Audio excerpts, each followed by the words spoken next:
नमस्कार दोस्तों, आप देख रहे हैं शो मस्ट गो ऑन। आज हमारे सामने वरिष्ठ रंगकर्मी जो आज इकट्ठा हुए हैं। आज की समस्या ये है कि कोरोना काल में कैसे थिएटर को आगे बढ़ाएं और कैसे उसकी प्रतिक्रिया आगे बढ़े, प्रेक्षागार में कैसे हम लोग जाएं, इस विषय में चर्चा करने आ रहे हैं। और हमारे सबसे पहले रतन राठौर जी हैं हमारे बगल में, और के कुमार जी बैठे हैं, और दीक्षित जी हैं, और प्रदीप जैन जी। ये सब वरिष्ठ हैं जो अपनी बात रखेंगे। उससे पहले मैं एक छोटा सा उनको सम्मान करूं। ये मेरा सौभाग्य होगा कि मैं इनको सबको एक एक छोटे छोटे सवाल देकर सम्मान करना चाहता हूं। उसके बाद अपनी कार्यक्रम शुरू करेंगे। ये हमारे रतन जी हैं।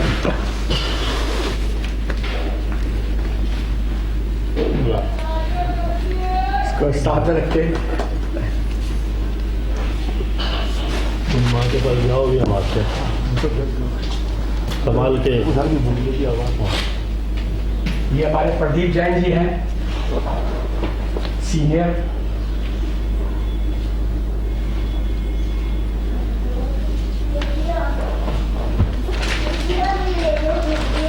साइलेंट। और हमारे पंडित दिव्य दीक्षित जी।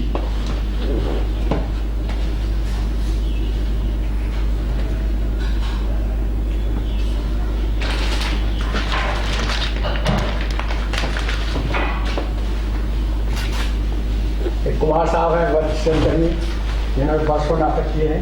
आज इनकी कुछ चीज बातें आपको सुनने को मिलेंगी। चलिए आपको इनसे परिचर्चा करते हैं। हमारे संजय खन्ना जी हैं जो उनसे साक्षात्कार करेंगे। मैं आपसे विदाई लेता हूँ। हाँ, खैर महती आवश्यकता भी है कि हम उस पर मीटिंग चर्चा करें।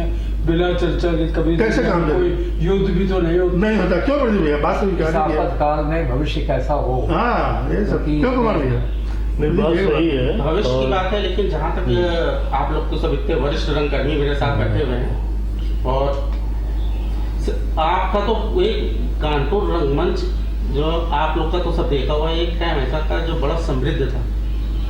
मतलब यहाँ पे एक नहीं, मतलब एक से एक बेहतर और बेहतरीन प्रस्तुतियां हो चुके हैं। फिर धीरे धीरे 90 के आसपास तक जो ये तकरीबन देखा गया जो बहुतायत में नाटक हुआ करते, तमाम सारी संस्थाएं जो थी एक्टिव थे। जहां तक मुझको भी याद आ रहा है कि 90 के आसपास का दौर था जब थिएटर में, तो उस समय हम लोग का साल 2 साल 3 साल हुआ था आए थिएटर में। तो मेरे साथ भी एक अनुभव ऐसा रहा कि एक साल मुझको सन 90 के आसपास का वाक्य है कि तमाम संस्थाएं एक्टिव थी। एक संस्था के लिए नाटक करते थे, प्रदर्शन हो जाता, शो हो जाता था, और शो समाप्त, उसके बाद कोई दूसरा नाटक शुरू हो जाता था। अब जब दूसरे नाटक की रिहर्सल चल रही होती तो पता चलता था कि पहले वाले नाटक जो करके आए पीछे उसका स्पॉन्सर लगा हुआ। तो तकरीबन ये मैंने खुद देखा हुआ है कि साल भर तक लगातार थिएटर ही करते रहे। मतलब एक नाटक किया फिर दूसरे में इन्वॉल्व है, इस तरह का दौर था। फिर धीरे धीरे समय के साथ साथ ये चीजें अब तो प्रायः जैसे थिएटर कानपुर में कितना ही देखने को मिलता है, इक्का दुक्का कभी कभार हो रहेगा। तो अभी परिचर्चा में इसी बात को क्यों ना शामिल कर लें। बिल्कुल अच्छी बात।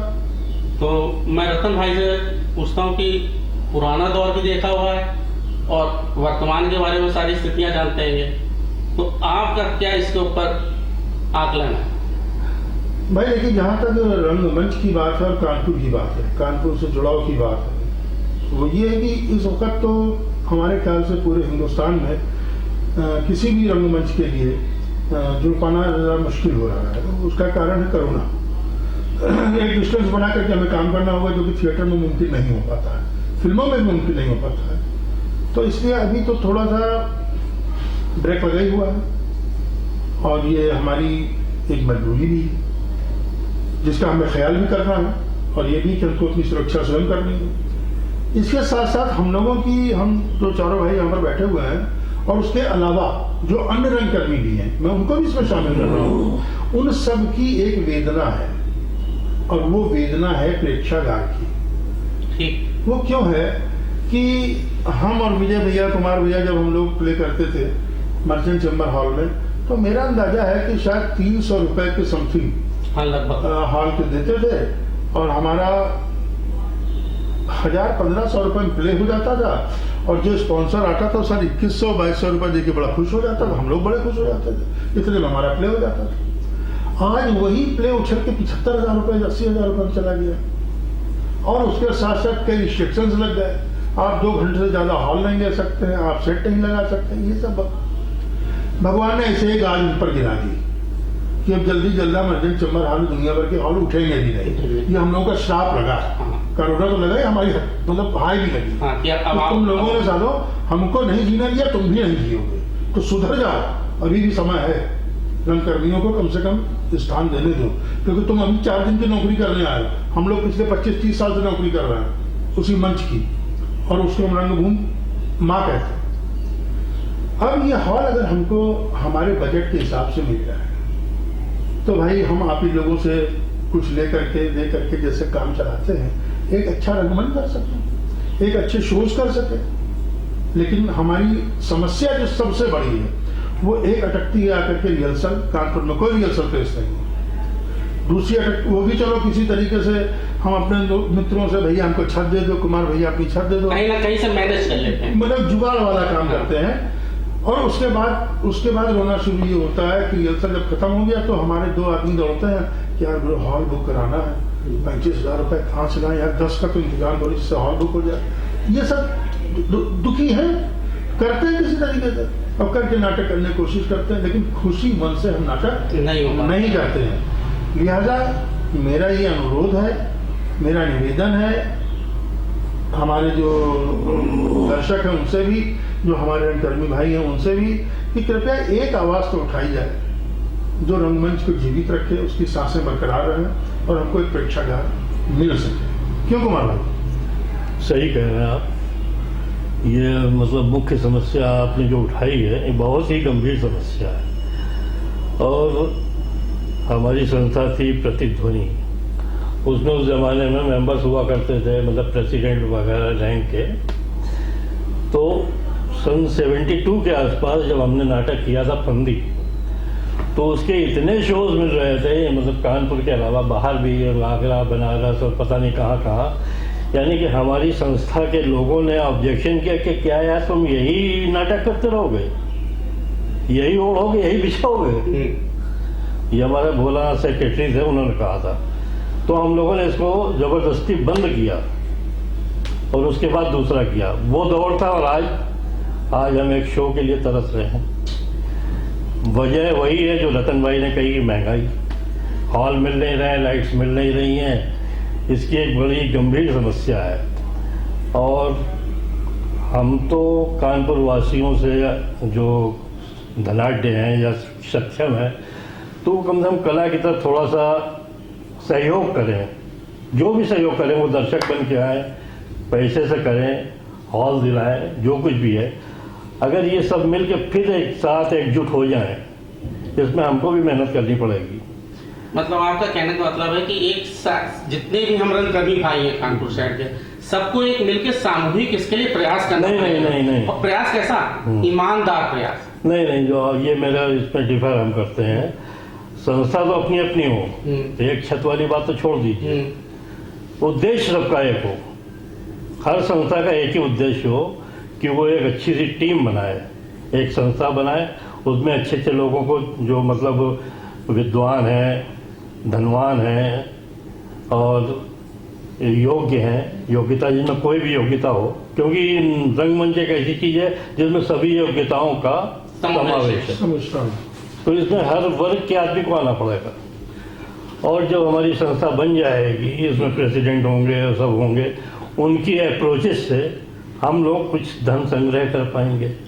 उस धन संग्रह से जो कलाकार है वो अपना समय कला में ना दे के बेचारा इधर उधर ढूंढ रहा है कि विज्ञापन मिल जाए, पैसा मिल जाए, उसको दौड़ना नहीं पड़ेगा। तो हमारी चाय पानी जो होती है हर कलाकार के ऊपर 10 रुपये खर्च हो जाए कम से कम, इतना तो पैसा आ जाए। और जैसे हमारे शहर के इंदु मोहन रस्तोगी जी हैं, भाई ये बड़ा सहयोग करते हैं, इनकी मैं तारीफ करूँगा। और ऐसे ही कला प्रेमी, ऐसे ही सहायता करने वाले। देखिए सरकार कुछ नहीं करेगी और न सरकार के पास हमें जाना चाहिए। हमें अपने काम से काम मतलब है। तो एक संस्था हमें बनानी चाहिए जिसमें इंदु मोहन रस्तोगी, रतन राठौर, जैन साहब, ये सब लोग हों, क्योंकि हम लोग तो मजदूर हैं। हम हैं पंडित विजय दीक्षित हैं। पंडित विजय दीक्षित शहर के एक माने हुए निर्देशक हैं, कई दफे के पुरस्कार विजेता है। ऐसे लोग को काम पे लगाइए, हम लोग मजदूर हैं, हमें काम करने दीजिए, तब हम रंगमंच की क्वालिटी सुधार देंगे और नाटक को हम दर्शनीय इतना बना देंगे कि दर्शक आज नहीं, कल नहीं, परसों वो लाइन लगाएगा। ये मेरा कहना है। बाकी तो पंडित विजय दीक्षित हमसे ज़्यादा ज्ञानी है, पंडित जी ये बताएंगे।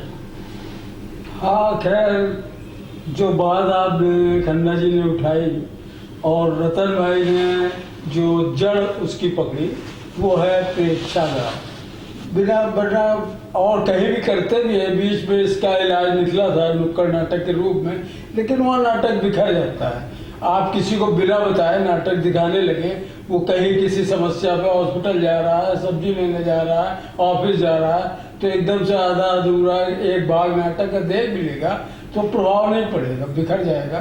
खैर, तो उनकी रतन भाई ने जो सुझाव दिया, उसकी जड़ को श्री के कुमार जी, जो करीब 10 बार सर्वश्रेष्ठ एक्टर का खिताब जीत चुके हैं, और के कुमार के पास अब हमें दोनों के या हमारे जैन साहब हैं, इन सब के रंगकर्मियों के जो पुराने हैं, इनके अनुभव लेने पड़ेंगे। जैसे आपने अनुभव बताया कि हम कैसे करते हैं सरकार, लेकिन एक बात पर हम इनकी जरा थोड़ी अपना सहमति नहीं व्यक्त करेंगे कि हमें सरकार के पास नहीं जाना चाहिए। सरकार हमारी है, हमने बनाई है, हम उसको पैसे देते हैं कि आप ये काम करने के लिए देते हैं। खैर, लेकिन बाकी इनका सुझाव, इसका अनुभव ये बोलता है कि हमें आश्रित नहीं होना चाहिए सरकार पर। पहल हमारा अनुभव, के कुमार जी का, रतन भाई का अनुभव ये बोलता है कि शहर के जो कला प्रेमी सक्षम लोग हैं, उद्योगपति हैं, व्यापारी हैं, जैसे हमने शुरुआत ही की थी, हमने के कुमार जी ने प्रतिद्वंद की शिवालय से। शिवालय एक बहुत बड़ा मार्केट किसी जमाने में होता था और विश्व प्रसिद्ध मंदिर भी है यहाँ। उस ट्रस्ट के मालिक हैं श्री बद्रीनारायण जी तिवारी, जिन्हें हम लोग भैया जी कहते थे। उनके यहाँ ही हम लोग गद्दी ऊपर बनी हुई थी, नीचे उनका ऑफिस था, वहीं रिहर्सल करते थे। और सारे जितने भी दुकानें हैं, करीब 1000 दुकानें हैं, इनमें समझ लीजिए कि सबको वो टिकट दे देते थे और सोबियाँ भी छप जाती थी, विज्ञापन भी उन्हें ले लेते थे, टिकट भी, कहीं जाने नहीं पड़ता था, बस हमें रिहर्सल करना है और एक क्वालिटी, एक प्रस्तुति का गुण पेश करना, इस पर वो नजर रखते थे। क्योंकि उस गद्दी में अकेले बद्रीनारायण तिवारी थे ही, वो कला, संस्कृति और अपने जो भारतीय धर्म, इन सब का संरक्षण भी करते थे और इसलिए हमें चेक भी करते थे हम लोग कर क्या रहे हैं, क्योंकि उन्हीं के ऑफिस के ऊपर गद्दी पर रिहर्सल होता था। तो हम लोग बधे हुए थे, बधे हुए इस मामले में कि हमें अच्छे से अच्छी प्रस्तुति देनी, क्योंकि हमें और तो कुछ करना है, वो सब मुहैया है, सुविधाएं हमें वो दे रहे हैं। तो इसलिए हमारे पहले ही नाटक बापू की हत्या आजादी बाई के 101 शो हुए, जो आज कोई मानेगा नहीं, उसके हमारे पास प्रमाण भी है। और दूसरा नाटक जो हमारे निर्देशन का पहला नाटक है फंदी, उसके 76 शो हुए। जैसा कि कुमार भाई ने कहा, रतन भाई ने कहा कि मतलब हम लोग उसके अलावा कहीं ध्यान ही नहीं जाता था। लेकिन आज जो स्थिति है, नए कलाकारों से हमें छोटी सी शिकायत है कि एक अलग उद्देश्य से, मतलब एक तुच्छ उद्देश्य कि हम सीधे सीधे जाके बम्बई में स्टार बन जाए, कार, बंगला, हवाई जहाज, ये सब चीजें हो तो हो, अच्छी बात है, इससे भी बढ़ के हो। हम तो कहते हो अंबानी के बराबर कुछ उनके पास पैसा भी हो, लेकिन कुछ करके हो, कुछ सीख के करो भी। ऐसे थोड़ी करने लगे 1-2 नाटक और पहुंच गए। जैसा कि हम लोग आज इस उम्र में भी इन समस्याओं से, जबकि हम लोग सब कुछ ईश्वर की कृपा से और अपनी मेहनत, कलाकारों के सहयोग से सब पा चुके हैं, फिर भी आप देखिए यहाँ कानपुर में बैठ के बम्बई बुलाए जाते हैं, 10 क्या 20 फिल्मों में, सीरियल में आप सफलता पूर्वक झंडे गाड़ चुके हैं, कानपुर का नाम कर चुके हैं। लेकिन आज ये भी इसलिए परेशान है कि आगे जो पीढ़ी है वो बेचारी क्या करेगी, उसके हाथ में तो निराशा लग रही है। हम लोगों के चेहरे पर जो संतुष्टि के भाव हैं उन पर कहीं आज ही नहीं दिखाई दे रहे। नहीं तो उसकी क्योंकि कुछ जी हाँ बोलिए। उसकी मुख्य समस्या तो जैसे कि रतन भाई ने बताई थी कि प्रेक्षागृह जी, तो प्रेक्षागृह भी होगा। जैसे कि कुमार भाई ने इन्हीं की बात पर मोहर लगाई कि हम उद्योगपतियों सहयोग लें और उनसे न लें, ऐसा नहीं है। वो तो हमारे पैसा उद्योगपति बेचारे अपने मतलब दया भाव से देंगे। सरकार को हम हमारे ऊपर दया करने की जरूरत नहीं है, क्योंकि हम सभी ने उन्हें दिया, इसीलिए दिया कि भारत में या अपने प्रदेश में सांस्कृतिक गतिविधियों के लिए, जैसे और चीजों में आप देते हैं सड़क बनवाने के लिए, परिवहन के लिए, रोजगार के लिए, इसी तरह ये इसकी आवश्यकता पहले, क्योंकि सभ्यता संस्कृति जब मनुष्य में नहीं होगी तो कुछ भी नहीं कर पाएगा। इसलिए भारत सरकार को, उत्तर प्रदेश सरकार को सबसे पहले सांस्कृतिक नीति का निर्माण करना होगा, जो जिसका नितांत अभाव है, जो कभी बनी ही नहीं। हाँ, शुरू में आजादी से पहले जरूर एक क्लास लगता था नैतिकता का, हमारी कला संस्कृति का एक पीरियड होता था, लेकिन वो एकदम से गायब हो गया। खैर, आज कम से कम इस कोरोना के जो कालचक्र ने हमें बहुत कुछ सोचने पर, बहुत कुछ समझने पर, अंकुश लगाने पर, संयम बरतने पर हमें मजबूर किया है। और अगर न बदले तो फिर कोरोना से भी कुछ भयानक हो सकता है, जो सब कुछ ले डूबेगा। तब फिर नई सृष्टि का निर्माण होगा।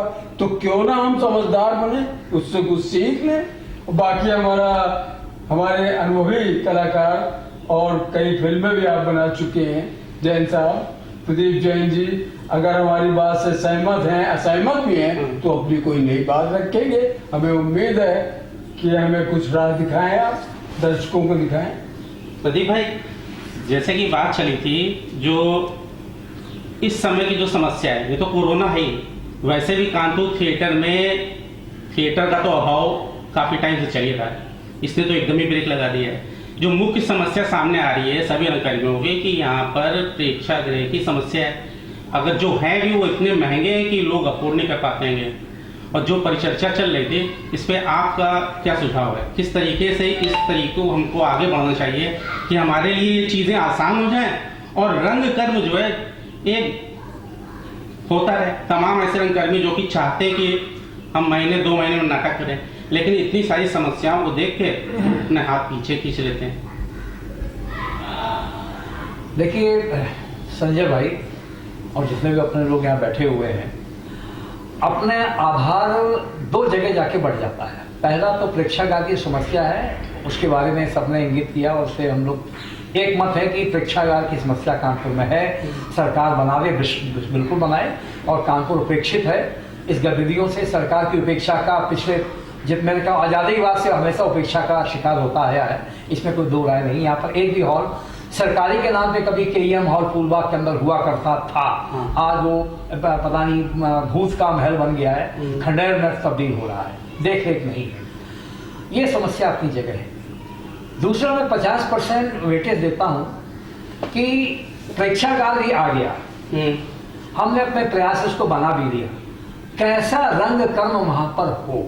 क्योंकि एक बात परिचर्चा में जो निकल कर आ रही है वो ये है कि हमको सरकार से अनुदान लेना चाहिए, बिल्कुल लेना चाहिए, सरकार की नीतियां हैं और लोग लेते भी हैं, या हमें आपका स्पॉन्सरशिप से या जो हमारे उद्योगपति हैं, धनाढ़ वर्ग है, वो टिकट के मार्फत से, अनुदान के मार्फत से सहयोग करें।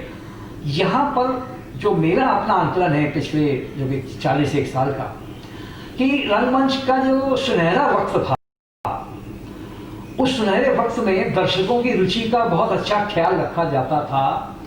अभिनय के माध्यम से एक दौर था जो कि प्रोसीनियम यानी रंगमंच के ऊपर जो नाट्यकर्म होते थे उसको देखने के लिए दर्शक ललायत रहते थे, और संस्थाओं ने बखूबी बहुत अच्छे नाटक, इस तरह की पंडित जी की जो संस्था थी उन्होंने कई कीर्तिमान स्थापित किए हैं। फिर दौर बदला, दौर बदलते दौर में दर्शकों की रुचि का ध्यान में न रखते हुए संस्थाओं ने कंपटीशन जीतने के लिए उस रंग नाटकों का समावेश कर लिया जो प्रतीकात्मक थे, प्रयोगात्मक थे, दर्शकों की रुचि से दूर थे।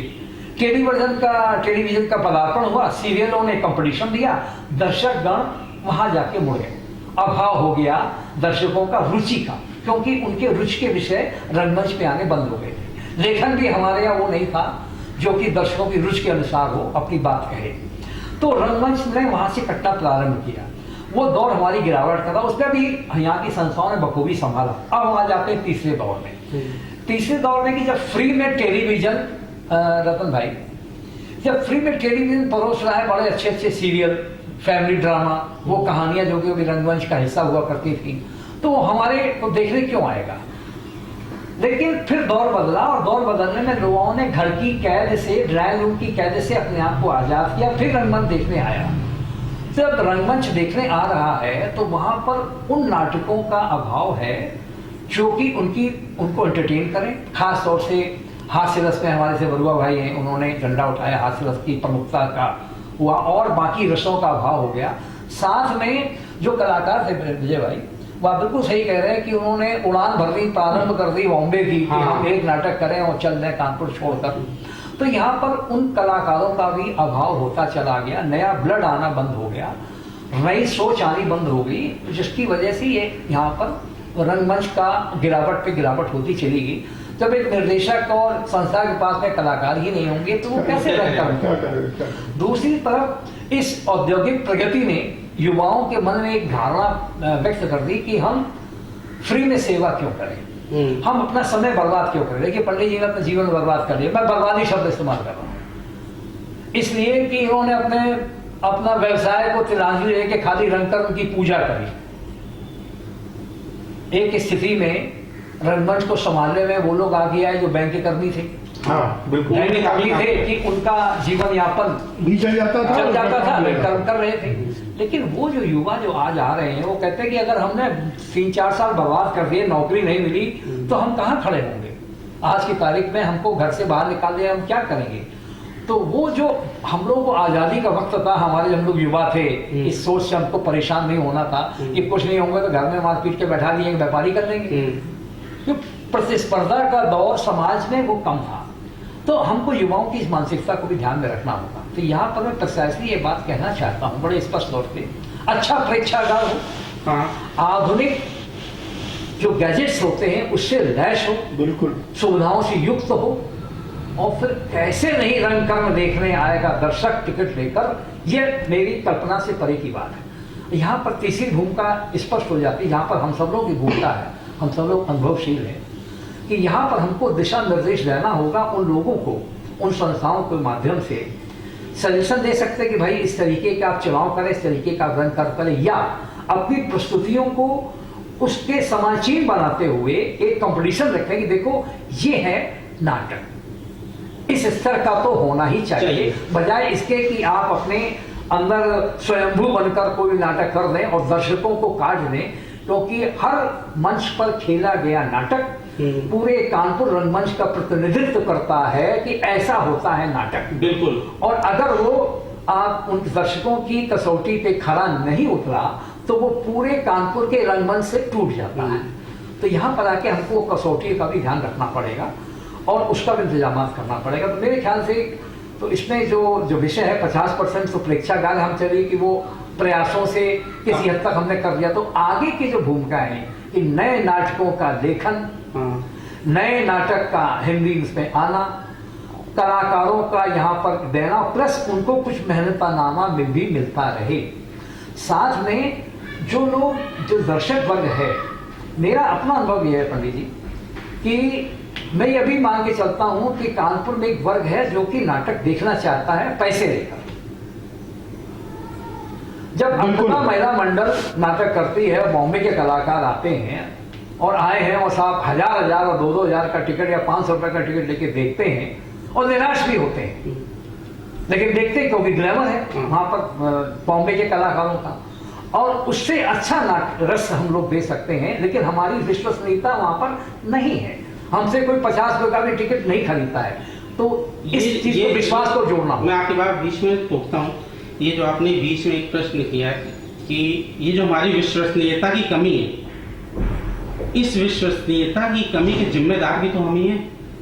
कभी कोई ऐसी प्रस्तुति हो जाती है, जो होती है कानपुर के अंदर, और जो कि उस स्तर की नहीं होती है, और जो उसको 300 से 400 की जनता देखने आती है, जब वो देख के जाती है तो उसको लगता है ऐसे ही सब ऐसा ही है।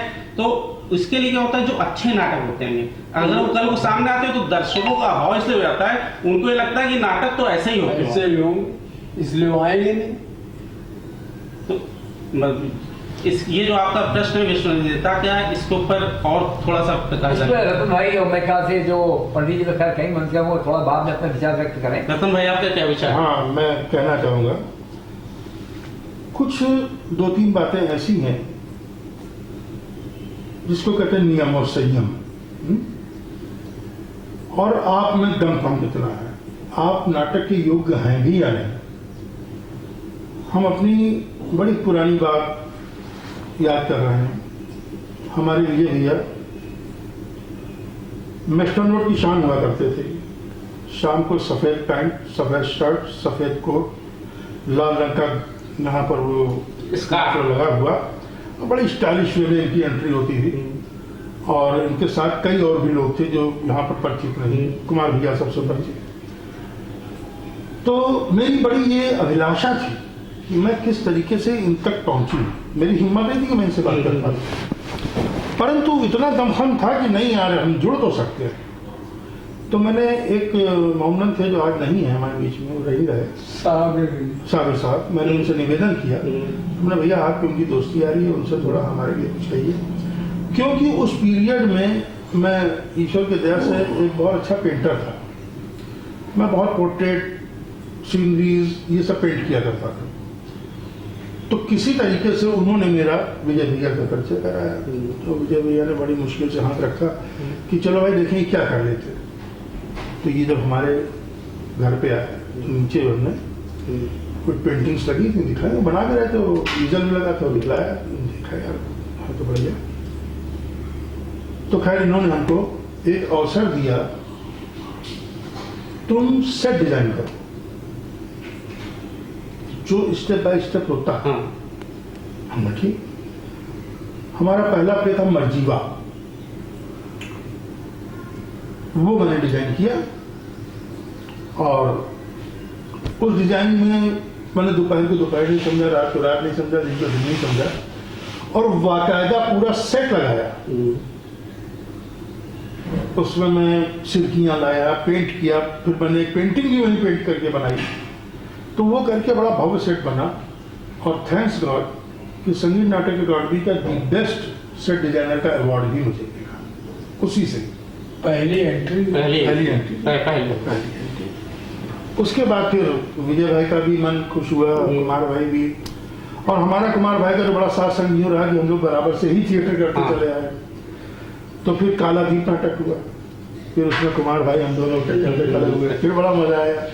और हम लोगों ने 25 शो किए। बात यह आती है कि आप सिस्टर का प्रेजेंटेशन कर रहे हैं, क्या परोसते हैं आप। हाँ।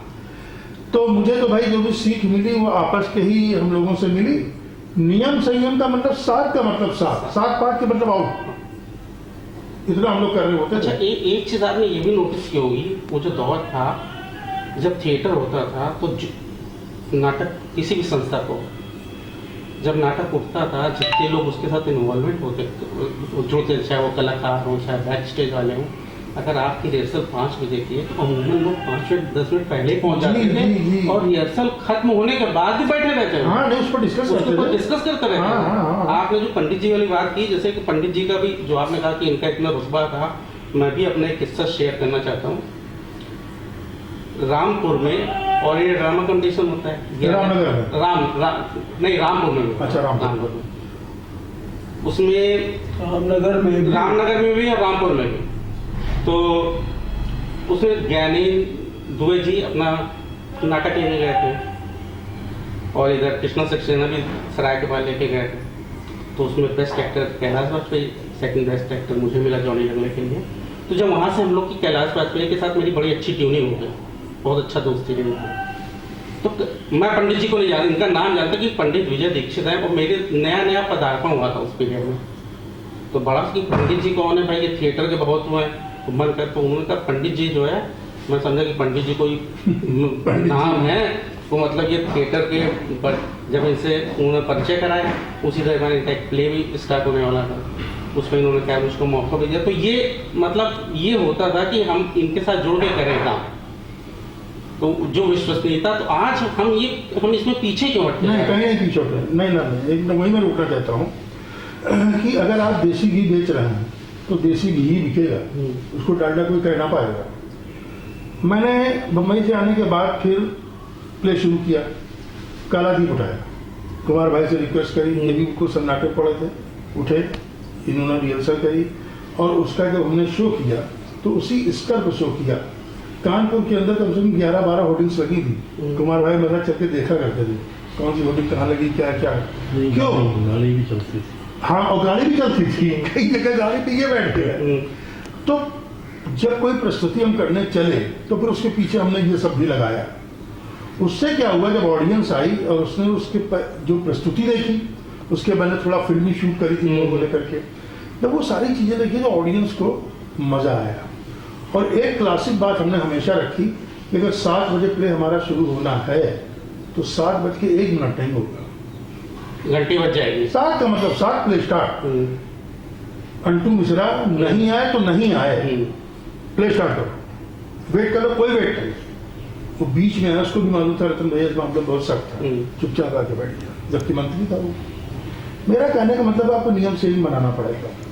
उसके बाद दूसरी बात आई, हमारे यहाँ की एक महिला कलाकार को कैंसर हो गया, तो हम लोगों ने आपस में कुमार भाई सबने बैठ के डिस्कस किया, यार एक बात बताओ, हम लोग जो नाटक करते हैं और कलाकारों को अपने साथ जोड़ते हैं, देते क्या, ऑडियंस को हंसने के लिए मारते हैं, न कुछ नहीं होगा, पैसे लिए जाएंगे।